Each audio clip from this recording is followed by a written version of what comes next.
Halo semua, selamat datang di channel kami, Jurnal Kriminal bersama saya Atika Hawalo. Bagi Anda yang menyukai pembahasan tentang kasus-kasus kriminal, kami sengaja membangun channel ini untuk Anda. Jangan lupa untuk mendukung channel kami dengan cara subscribe, like, komen, dan share ke media sosial yang Anda punya. Keluarga Duberly terdiri dari 5 orang, yaitu Peggy Carr, suaminya yang bernama Pai, dan ketiga anak Peggy yang bernama Alan, Casey, dan juga Dwayne. Peggy adalah seorang waitress dan ibu tunggal bagi ketiga anaknya. Setelah bertahun-tahun Peggy membesarkan ketiga anaknya sendirian, Peggy bertemu dengan Pai dan akhirnya mereka menikah. Pai juga telah memiliki 2 orang anak dari pernikahan sebelumnya. Mereka hidup bahagia di kota Alturas, Florida, dan di sana dikenal dengan wilayah yang sangat aman. Warga di sana juga sangat dekat satu sama lain, dan keluarga Peggy adalah keluarga yang sangat religius dan tidak pernah membuat masalah dengan siapapun.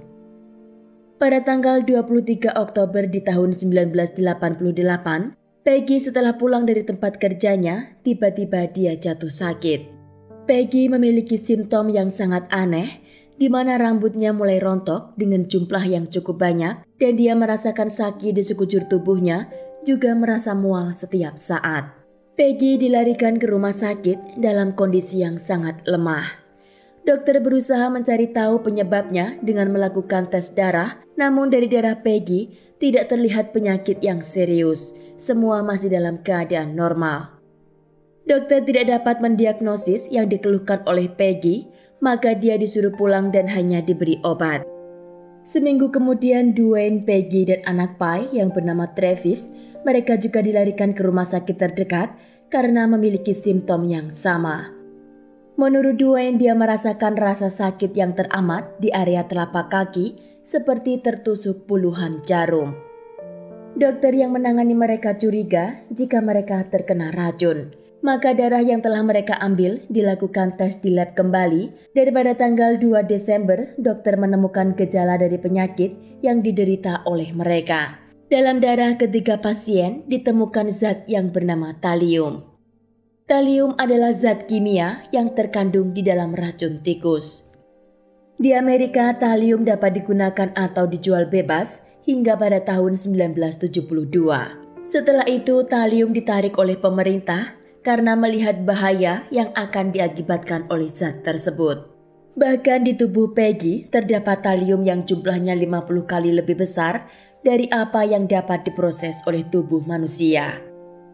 Dwayne dan Travis juga dalam kondisi yang sangat buruk, namun Dwayne memaksakan diri untuk melihat keadaan ibunya. Ketika Dwayne pergi ke lantai 4 di mana ibunya dirawat di sana, Dwayne melihat jika ibunya sudah dalam keadaan tak berambut dan berat badan Peggy hanya tersisa 45 kg. Polisi yang ada di tempat itu langsung melakukan investigasi untuk mencari tahu siapa pelaku yang telah meracuni keluarga Peggy. Polisi mencari dari area sekitar di mana keluarga Peggy tinggal dan juga tempat di mana Peggy bekerja. Namun di sana polisi tidak menemukan tanda-tanda sesuatu yang terkait dengan zat talium. Polisi sangat kebingungan dari cara apa keluarga itu terkena talium. Apakah dari hisapan udara, minuman, makanan atau apa yang mereka sentuh, hingga seluruh keluarga itu terkena zat tersebut. Penyidik mengambil lebih dari 40 item dari rumah Peggy untuk dilakukan penelitian lab, dan dari sekian item itu, hanya satu benda yang mengandung talium, yaitu botol Coca-Cola. Polisi menemukan 6 botol Coca-Cola di rumah Peggy dan 3 botol telah mereka konsumsi, namun 3 botol lainnya masih dalam keadaan bersegel. Setiap botol Coca-Cola itu terdapat lebih dari 1 gram talium yang dimana itu cukup untuk membunuh 1 orang dewasa. Penyidik awalnya menduga jika talium yang terkandung di Coca-Cola itu dari pabrik yang ada di daerah itu. Maka mereka mulai khawatir jika Coca-Cola itu dikonsumsi oleh warga akan berapa ribu orang yang akan meninggal karena racun tersebut. Perusahaan Coca-Cola pun berkolaborasi untuk menyelesaikan masalah tersebut dengan produknya yang mengandung racun.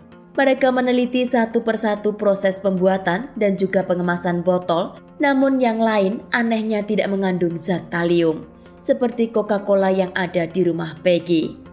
Detektif kini meyakini jika keluarga Peggy adalah orang yang telah ditargetkan untuk dibunuh. Orang pertama yang dijadikan tersangka oleh polisi adalah Pai, yaitu suami Peggy, karena dia sendirilah yang tidak memiliki simptom yang parah. Pai dan Peggy mereka baru saja 7 bulan menikah, dan menurut Peggy di bulan madu dia kurang bahagia karena Pai harus kembali kerja. Peggy pernah mengatakan jika Pai memiliki teman wanita dan jarang pulang tepat waktu. Dan ketika Peggy jatuh sakit, Pai berada di luar kota, dan ketika dia kembali pulang, Pai menolak untuk membawa Peggy ke rumah sakit. Dwayne juga mengatakan kepada polisi jika kemungkinan Pai lah yang telah meracuni ibunya, karena dia menduga jika ayah tirinya itu telah memiliki wanita lain di luar sana. Pai juga tidak pernah terlihat menangis atau sedih ketika Peggy dirawat di ruang ICU. Namun detektif Mincy memiliki pandangan lain jika Pai adalah pelakunya, kenapa dia harus meracuni anaknya sendiri, yaitu Travis. Di ruang interogasi dia mengatakan kepada polisi jika pada tanggal 14 Juni di tahun 1988, tepatnya 4 bulan sebelum Peggy jatuh sakit, Dwayne saat itu berusia 16 tahun dan dia menemukan surat di mailbox yang mengatakan jika keluarganya tidak pindah dari Florida, maka mereka semua akan meninggal. Dwayne menunjukkan surat tersebut dan ibunya mulai khawatir, namun Pai menganggap jika surat itu hanyalah candaan atau permainan orang saja. Penyidik juga menerima informasi jika 2 bulan sebelum surat itu berada di mailbox, kedua anjing mereka meninggal secara misteri. Anehnya kedua anjing mereka meninggal dengan simptom yang sama, yaitu muntah dan juga kehilangan bulu dari tubuh mereka. Penyidik kini melakukan tes darah kepada Pai dan ternyata Pai juga memiliki talium yang cukup tinggi di sistem tubuhnya. Setelah hasil itu keluar, maka Pai dinyatakan bukan tersangka, namun dia juga merupakan korban. Detektif harus melakukan kerja keras untuk mencari tahu siapa pelakunya, karena hingga cucu Peggy yang masih berusia 2 tahun juga ditemukan zat talium pada sistem tubuhnya. Bulan Maret di tahun 1989, Peggy telah berbaring lemah akibat dari zat talium. Dwayne hari itu menemani ibunya di samping ranjang dan melihat ibunya pergi untuk selamanya. Peggy dalam keadaan koma dan keluarganya harus memutuskan untuk melepaskan alat bantu yang ada di tubuh Peggy. Peggy dinyatakan meninggal di usianya yang ke-41 tahun dan dia meninggalkan 3 orang anak. Dwayne setelah ibunya meninggal, dia dikirim ke rumah saudara lainnya, sedang Pai, dia juga pindah ke wilayah lain bersama dengan anaknya Travis.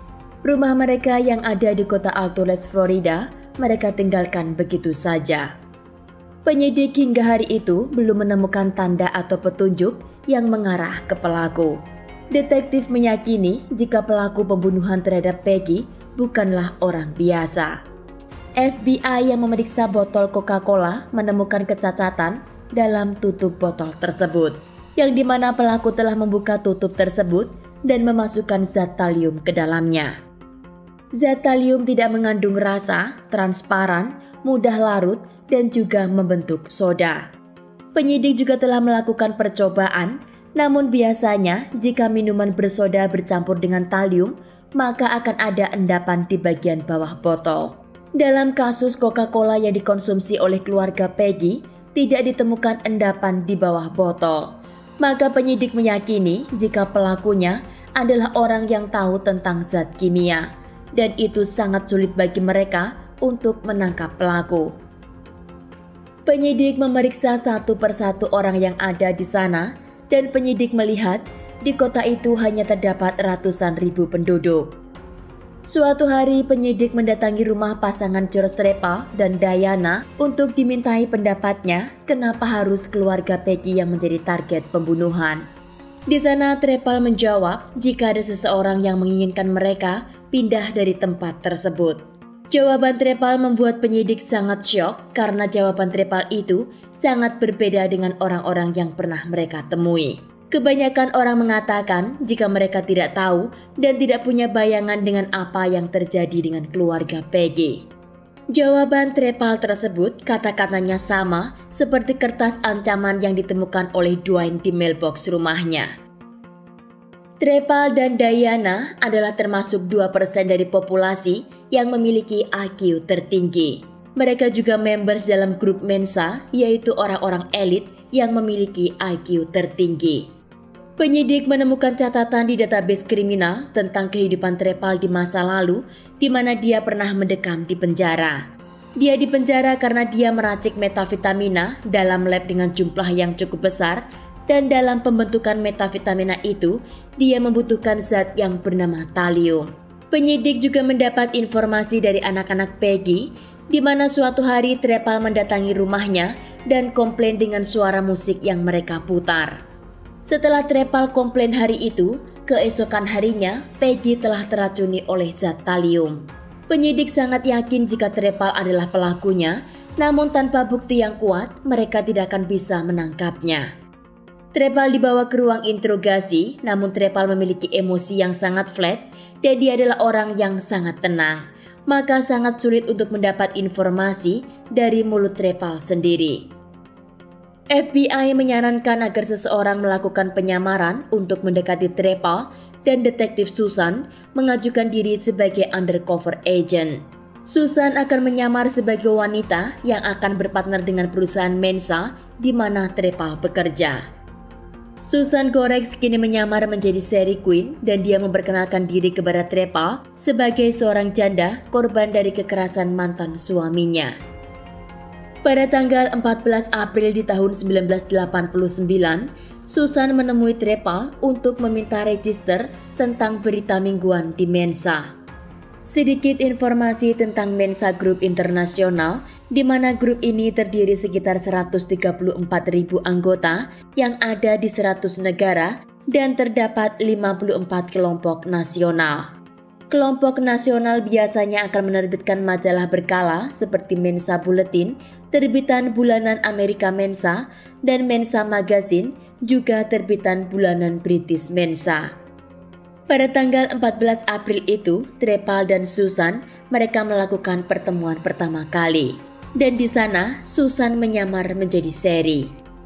Trepal memberikan kepada Sherry sebuah pamflet tentang adegan kriminal yang terdapat keterangannya jika itu adalah korban keracunan. Bahkan di sana dijelaskan terdapat keterangan yang terkait dengan racun dan kematian dari seseorang. Sherry berusaha mendekati Trepal dengan mengajaknya bercerita, dan di sela-sela cerita itu, Trepal menanyakan tentang background Sherry. Sherry mengatakan jika suaminya adalah seorang lawyer dan dia meninggalkan suaminya setelah dia menerima siksaan fisik. Trepal tiba-tiba mengatakan kepada Sherry jika dia tahu pasti bagaimana cara membaca orang yang sedang berbohong, yaitu dia melihat dari urat yang menonjol di bagian lehernya ketika orang itu berbicara. Sherry pun sangat takut jika Trepal dapat membaca dirinya. Di sana Sherry juga mengatakan jika dia memiliki rencana untuk pindah ke Florida. Trepal mengatakan jika dirinya dan istrinya Diana akan segera pindah dari rumah tersebut dan pergi ke suatu tempat. Maka Sherry ingin melihat keadaan rumahnya, siapa tahu dia cocok dan bisa membeli rumah tersebut. Trepal pun mengajak Sherry untuk melihat ke rumahnya. Sherry menggunakan kesempatan tersebut untuk melihat sesuatu yang kemungkinan ada kaitannya dengan talium. Sherry sangat nervous ketika diperlihatkan ruang rahasia yang dimiliki oleh Trepal, di mana ada pintu di ruang perpustakaan. Di sana terdapat ruang laboratorium yang terdapat juga boneka dan alat-alat P3K. Setelah beberapa bulan, Sherry terus berjalan dengan Trepal hingga mereka sering melakukan makan bersama. Namun Sherry tahu jika Trepal adalah pria yang sangat jenius dan bisa saja dia akan menjadi korban berikutnya. Sherry ketika diajak makan bersama dengan Trepal dan dia pergi ke toilet, setelah dia kembali, dia tidak akan menyentuh makanan tersebut karena dia tahu potensi yang akan terjadi. 8 bulan Trepal dekat dengan Sherry dan selama itu Sherry sangat minim mendapatkan bukti untuk membawa Trepal ke pengadilan. Pada bulan Desember di tahun 1989, Trepal dan istrinya yang bernama Diana, mereka pindah keluar kota. Dan hari itu, Trepal menelpon Sherry untuk pindah ke rumahnya. Susan tanpa surat penggeledahan menyuruh tim forensik kriminal untuk mencari zat talium yang ada di rumah Trepal. Di sana mereka menemukan beberapa botol kimikal, lalu dikirim ke laboratorium untuk dilakukan analisis. Pada bulan Januari di tahun 1990, Susan meminta kepada Trepal untuk menemuinya di suatu tempat. Di sana Sherry mengatakan kepada Trepal jika selama dia tinggal di rumah barunya itu, dia didatangi oleh 2 detektif yang menanyakan tentang keberadaan Trepal. Trepal tahu jika detektif itu sedang mencarinya karena kasus Peggy belum juga terpecahkan. Sherry memberikan kartu nama seorang detektif kepada Trepal dan di saat itulah Trepal mulai berubah secara emosi. Dia terlihat sangat marah sekali. Trepal mengajak Sherry untuk datang ke rumah barunya, namun hari itu Sherry menolaknya dengan tegas. Andai saja Sherry ikut ke rumah Trepal hari itu, kemungkinan besar Sherry menjadi korban berikutnya. Karena Trepal telah menyiapkan jebakan untuk Sherry di dalam rumah barunya. Setelah pertemuan hari itu, Susan mendapat telepon dari FBI Laboratorium yang menyatakan jika di salah satu botol yang mereka temukan di dalam rumah Trepal mengandung zat talium. Dan dengan bukti tersebut, Sherry akan segera membawa Trepal ke ruang tahanan. Pada tanggal 5 April di tahun 1990, Trepal berhasil ditangkap. Dan hari itu Susan mengatakan identitas aslinya yang dimana selama ini dia menyamar menjadi Sherry. Susan meminta kepada Trepal untuk menyerahkan diri ke polisi dan hari itu Trepal dibawa ke ruang tahanan. Setelah Trepal ditahan, polisi menggeledah rumah Trepal yang ada di kota Sebring. Dan di sana mereka baru tahu jika ternyata Trepal telah menyiapkan sesuatu untuk seseorang. Trepal memiliki ruang rahasia di rumah lamanya, maka penyidik meyakini jika di rumah baru Trepal juga pasti memiliki ruang rahasia. Memang benar di rumah tersebut, Trepal juga memiliki ruang rahasia, namun anehnya, di rumah baru itu ruang rahasia terdapat sebuah ranjang yang siap untuk digunakan menyiksa seseorang. Sepertinya Trepal akan menjebak Sherry untuk datang ke sana dan menyekapnya di ruang tersebut. Pada bulan Januari di tahun 1991, persidangan atas kasus Peggy kini dimulai di pengadilan. Di sana terdapat bukti buku yang ditemukan di rumah Trepal, yaitu buku petunjuk untuk pencampuran talium dan cara mengaplikasikannya. Bahkan di beberapa buku jurnal yang ditulis oleh Trepal juga menyinggung tentang bagaimana dia membenci tetangganya dan bagaimana dia akan menghabisi mereka. Penyidik juga berhasil menunjukkan bukti lain, yaitu botol Coca-Cola yang ada di rumah Peggy telah dibuka menggunakan obeng. Dan satu set obeng milik Trepal yang ditemukan di rumah itu hilang satu. Trepal selama di pengadilan dia terlihat sangat tenang, bahkan sesekali dia tersenyum. Trepal tanpa emosi atau penyesalan telah melakukan pembunuhan terhadap Peggy dan telah menyakiti seluruh keluarga tersebut. Setelah 4 bulan persidangan, hakim hanya membutuhkan waktu selama 4 jam untuk membacakan hukuman akhir terhadap Trepal. Pada tanggal 6 Maret pada tahun 1991, 2 tahun setelah kematian Peggy, hakim menjatuhi hukuman mati kepada Trepal dengan cara diletakkan di kursi listrik. Keluarga Peggy mengetahui hukuman Trepal dari siaran TV dan mereka sangat puas dengan keputusan hakim. Trepal tidak pantas untuk hidup berdampingan dengan orang lain karena dia sangat berbahaya. Kecerdasan yang dimiliki oleh Trepal dapat dikalahkan oleh kecerdasan Susan. Hingga akhirnya Trepal harus menerima balasan apa yang telah dia lakukan kepada keluarga Peggy. Sekian kasus hari ini, jangan lupa tinggalkan like dan komen. Jika Anda tidak keberatan, klik tombol subscribe untuk mendukung channel kami. Terima kasih saya ucapkan kepada Anda para subscribers. Sekian, sampai jumpa di kasus berikutnya.